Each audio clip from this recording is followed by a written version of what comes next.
संवेदनशील नेतृत्व में आज राजस्थान विकास और प्रगति की नई ऊंचाइयों का स्पर्श कर रहा है। और अब मेरा अनुरोध ऑल इंडिया कांग्रेस कमेटी की महासचिव श्रीमती प्रियंका गांधी जी से अपने संबोधन हेतु, अपने मार्गदर्शन हेतु कृपया पधारें। श्रीमती प्रियंका गांधी जी, तालियां बजाकर स्वागत करिए, अभिनंदन करिए। तालियां बजती रहनी चाहिए। इतनी बड़ी मातृशक्ति हमारे बीच उपस्थित है, उनकी तालियां जोर से आनी चाहिए।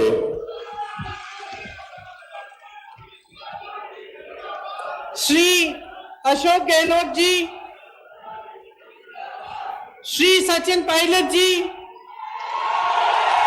श्री सुखजिंदर सिंह रंधावा जी, श्री गोविंद दोतासरा जी, श्री सीपी जोशी जी, श्री रमेश मीना जी, श्रीमती शकुंतला रावत जी, श्री जुबैर खान जी, श्री प्रशांत बैरवा जी, श्री काजी निजामुद्दीन जी, श्री वीरेंद्र राठौर जी, अमृता धवन जी, गोविंद राम मेघवाल जी, हरीश मीना जी, मंच पर उपस्थित सभी नेतागण, कांग्रेस पार्टी के सभी पदाधिकारी, सरकारी अधिकारी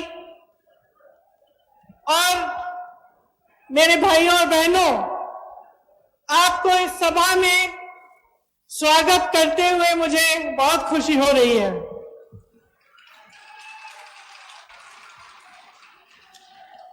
वीरभूमि राजस्थान का सभी भाइयों बहनों ने मारो राम राम साहब। मने विश्वास है कि जोधपुरिया देव जी और धन्ना भगत जी का आशीर्वाद हो है सगला अच्छा हो। दुनिया के कोने कोने से लोग भक्ति, शक्ति, वीरता और अपनायत की धरती राजस्थान में आते हैं। इस धरती को देखने आते हैं, इस धरती के बारे में सीखने आते हैं, यहाँ की पुरानी कहानियों को सुनने आते हैं और ये देखने आते हैं कि यहाँ की वीर और साहसी जनता किस तरह से अपने जीवन के संघर्ष में आगे बढ़ रही है। आपका प्रदेश कर्तव्य, सेवा और वीरता का मिसाल है। इस प्रदेश पर, राजस्थान पर हमारे पूरे देश को गौरव है।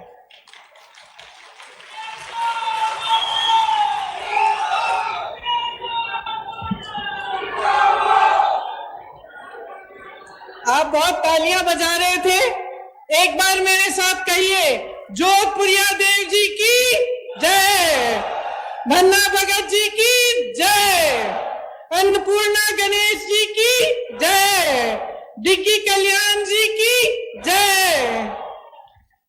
डिग्गी कल्याण जी की कथा तो आप सब बहुत अच्छी तरह से जानते हैं।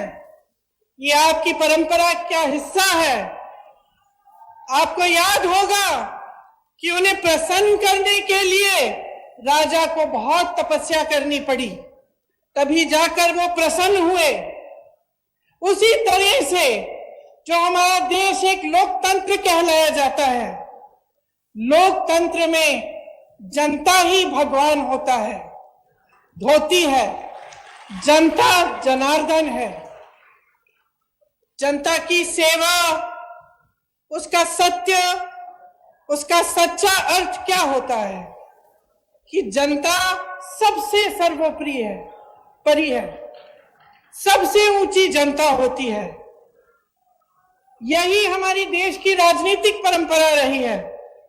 आप अगर गांधी जी को देखें, जिसने देश की राजनीतिक नींव डाली, स्वतंत्रता संग्राम लड़ा हमारे लिए, इस देश को आजाद किया, उनको देखिए, उनमें कितनी सादगी थी, किस तरह से उन्होंने अपना पूरा जीवन देश की जनता को दिया। हमेशा ये कहते थे कि देश का गरीब सर्वोपरि है। कहते थे कि जब तक इस देश के एक भी वासी के आंखों में आंसू है, जब तक वो आंसू हम नहीं पहुंच पाएंगे तब तक हमारा काम पूरा नहीं हुआ। यही हमारी लोकतंत्र की नींव है, हमारी राजनीति की नींव है। आज राजस्थान सरकार भी अपने जन कल्याणकारी कार्यक्रम से, योजनाओं से इसी तरह आगे बढ़ रही है, ये समझकर कि गरीब को गणेश जी समझकर और किसान को भगवान समझकर। यही भावना मन में लेकर सरकार के जितने भी अधिकारी हैं और हमारे मुख्यमंत्री जी हैं, कांग्रेस पार्टी के नेतागण हैं, सब इसी भावना को मन में लेकर दिन रात काम कर रहे हैं। आज मैं सवाई माधोपुर से आई, वहां आप सबको मालूम होगा, खासतौर से मेरी बहनों को, कि वहां रणथंभौर के किले में एक प्रसिद्ध गणेश जी का मंदिर है। गई हुई है ना? हाँ, मैंने देखा है। जब भी मैं आती हूँ तो खूब सारी खासतौर से महिलाएं जाती हैं और मुझे हमेशा ताज्जुब होता है जब मैं उस रास्ते से गुजरती हूँ। मैं भी गई हूँ उस मंदिर में कई बार। तो जब वापस आती हूँ कभी कभी शाम हो जाती है, जंगल है वहां, आप गई हैं, आपने देखा होगा। उसी रास्ते से शेर आते हैं, उसी रास्ते से बाघ चल के आते हैं, उसी रास्ते से कई ऐसे जानवर आते हैं जिनसे अगर आमना सामना हो जाए तो आपको दिक्कत हो सकती है, चोट पहुंच सकती है। लेकिन मैं हमेशा देखती हूं कि मंदिर से आते हुए जो लोग हैं वो अपने दिल में श्रद्धा लेकर एक आस्था रखते हैं कि हम मंदिर से आ रहे हैं, हमें कुछ नहीं होगा। और उसी जंगल के रास्ते से चलते चलते वो अपने घर की ओर चलते हैं। मेरे मन में अक्सर ये बात आती है जब मैं मंदिरों में जाती हूं, लोगों की श्रद्धा को देखती हूं, कि इस तरह की श्रद्धा हम नेताओं के दिल में आपके लिए होनी चाहिए। जब हम कहते हैं कि जनता जनार्दन है तो ये बहुत गहरी बात है और इस बात को समझना जनता के लिए भी और नेताओं के लिए भी बहुत जरूरी है। हमें समझना जरूरी इसलिए है क्योंकि जब हम दिन रात काम करते हैं, जब सत्ता में आ जाते हैं, तो अक्सर ये होता है कि अपनी महत्वाकांक्षाएं आगे हो जाती हैं। ये हो जाता है कि बहुत सत्ता मिल जाती है इंसान को, तो भूल जाता है कि सत्ता में लायक कौन। और आपको याद ये बात रखनी चाहिए, क्योंकि आपको ये बात कभी नहीं भूलनी चाहिए कि सत्ता देने वाले आप हैं। आज इन कार्यक्रमों में मैं एक नौजवान लड़की से मिली, शायद मेरी बातों को सुन रही होगी। उसे मोबाइल फोन मिला, अशोक गहलोत जी की जो स्कीम है, जो हमारी सरकार, कांग्रेस सरकार की स्कीम है, उसके जरिए, और उन्होंने धन्यवाद दिया कि आपने हमें मोबाइल दिया है। और हम भी अक्सर कहते हैं कि हमने ये दी, आपको स्कीम ये दी, आपको ये किया, वो किया आपके लिए। लेकिन आपको समझना जरूरी है कि हम आपको कुछ नहीं दे रहे हैं, आपका हक दे रहे हैं। ये सब चीजें जो आज राजस्थान की सरकार आपको दे रही है, ये आपके हक हैं। आज देश में परिस्थिति ये है कि देश पर राज करने वाले भाजपा के नेताओं के मन में इतना अहंकार आ गया है कि ये बातें भूल चुके हैं। वही प्रधानमंत्री जो अपने आप को भूमिपुत्र कहते थे, आज करोड़ों के काफिले में चल रहे हैं। अगर आप महंगाई से जूझ रहे थे, महंगाई राहत कैंपों से पहले, अगर आपके जीवन में अत्यंत मुश्किलें थी, तो ये किस लिए थी? कभी आपने ये सवाल उठाया है कि इतनी महंगाई क्यों? हमें जब रोजी रोटी के लिए कमाने जाना पड़ता है, हमें थोड़े से पैसे मिलते हैं, हम जब दुकान जाते हैं कुछ खरीदने के लिए, मन में शायद बात होगी आपकी मेरी बहनें कि आज मैं सब्जी बनाऊंगी, दाल बनाऊंगी, रोटी बनाऊंगी, तो आप इस आशा से जाती हैं दुकान की आपको दो चार चीजें खरीद के आएंगी, लेकिन हमेशा आप वापस आ जाती थी आधी चीजें लेकर। गैस का सिलेंडर आज देश भर में 1000 रुपए का है। कौन खरीद सकता है? क्या आप खरीद सकती हैं? यहां पर राजस्थान की सरकार ने आपको 500 में क्यों दिया है सिलेंडर? क्योंकि देश भर में जो महंगाई है उसकी भाजपा के नेताओं को कोई परवाह नहीं है।